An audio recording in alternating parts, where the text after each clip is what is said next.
We are also proud to honor Dr. Angon Kormokar, MD Medicine and DM in Rheumatology or Immunology, MRCP from UK. He serves as an assistant professor at NRS Government Medical College, specializing in immunology and rheumatology.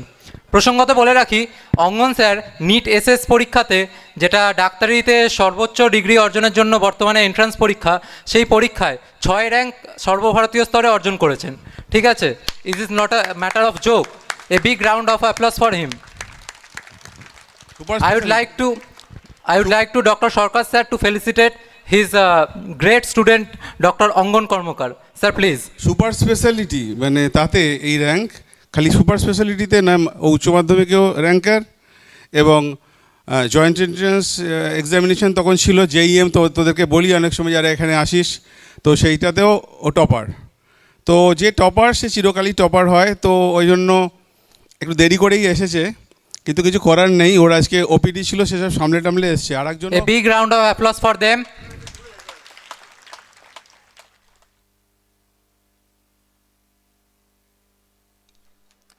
আমরা অঙ্গন স্যারকে একটু request করব কিছু বলার জন্য এখানে উপস্থিত ছাত্রছাত্রীদের উদ্দেশ্যে। Sir please. Thank you all. তো এত ইন্ট্রোডাকশনের দরকার ছিল না, একটাই কথা, আমি স্যারের ছাত্র।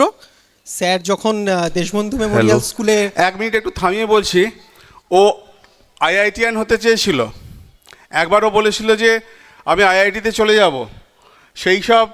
সেই সময়টাতে ওর সঙ্গে আমার দ্বন্দ্ব হয়েছিল। এখানে আমার আইআইটিয়ান বসে আছে মনীষ সাউ, তো ওর সঙ্গেও হয়তো আলাপ হবে।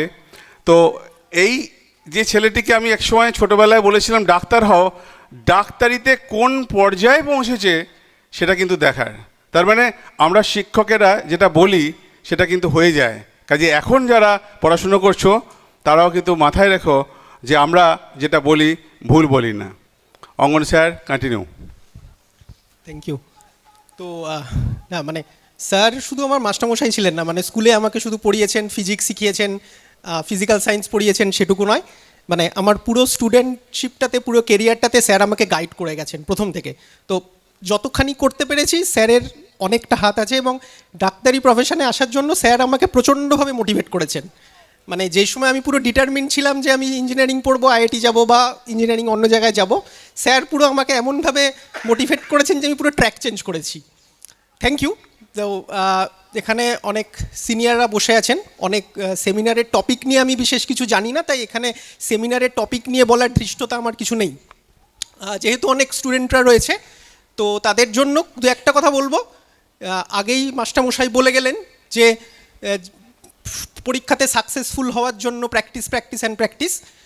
তো এইটার জন্যই একটা যে শুধু তো একটা এন্ট্রান্স পরীক্ষায় সাকসেসফুল হওয়া বা একটা +2 বোর্ডের পরীক্ষায় সাকসেসফুল হওয়া নয়, আমাদের পরবর্তী যে কেরিয়ার আমরা ডিসাইড করতে চাইব, সেই জন্য প্রিপারেশান আমার মনে হয় যে একদম ছোটোবেলা থেকে, একদম বেসিক্স জায়গা থেকেই শুরু করা উচিত।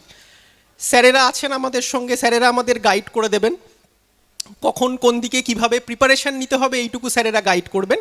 কিন্তু আমাদের সবসময় একটা জিনিসই খেয়াল রাখতে হবে যে আমরা কি টার্গেট নিয়ে এগোচ্ছি, যে আমরা কোন পরীক্ষা দেব, কোন দিকে যাব, সেইটা একটু আগে থেকে ওরিয়েন্টেড হয়ে টার্গেট ওরিয়েন্টেড পড়াশুনো করতে হয়। প্র্যাকটিস তো করতেই হবে, কিন্তু এন্ট্রান্স পরীক্ষায় সাকসেসফুল হওয়াটা হয়তো, মানে আমি যা বুঝেছি এতদিনে, বেশ কয়েকটা এন্ট্রান্স পরীক্ষা আমি দিয়ে এসেছি, কিছু পরীক্ষাতে আমি সাকসেসফুল হয়েছি, বেশিরভাগ পরীক্ষাতে আমি সাকসেসফুল হইনি এন্ট্রান্সে। তো এন্ট্রান্স পরীক্ষা দিতে দিতে আমার একটাই এক্সপিরিয়েন্স যে যেই এন্ট্রান্স পরীক্ষা আমরা দেবো বা যেইখানে পরীক্ষা আমরা দেবো, সেই গোল ওরিয়েন্টেড পড়াশুনো আমাদের ফার্স্টের দিক থেকেই করতে হবে। এইটুকু যদি করা যায় তাহলে অবশ্যই সেই পরীক্ষাতে সাকসেসফুল হওয়া যাবে। বাকি কথাবার্তা, বাকি আরও কীভাবে এগিয়ে নিয়ে যাওয়া যায়, কীভাবে যোগা, মিউজিক, আদার প্রসিডিওর আমাদের লার্নিংয়ে হেল্প করবে, এই নিয়ে আমাদের স্যারেরা আমাদেরকে গাইড করে দেবেন। Thank you all.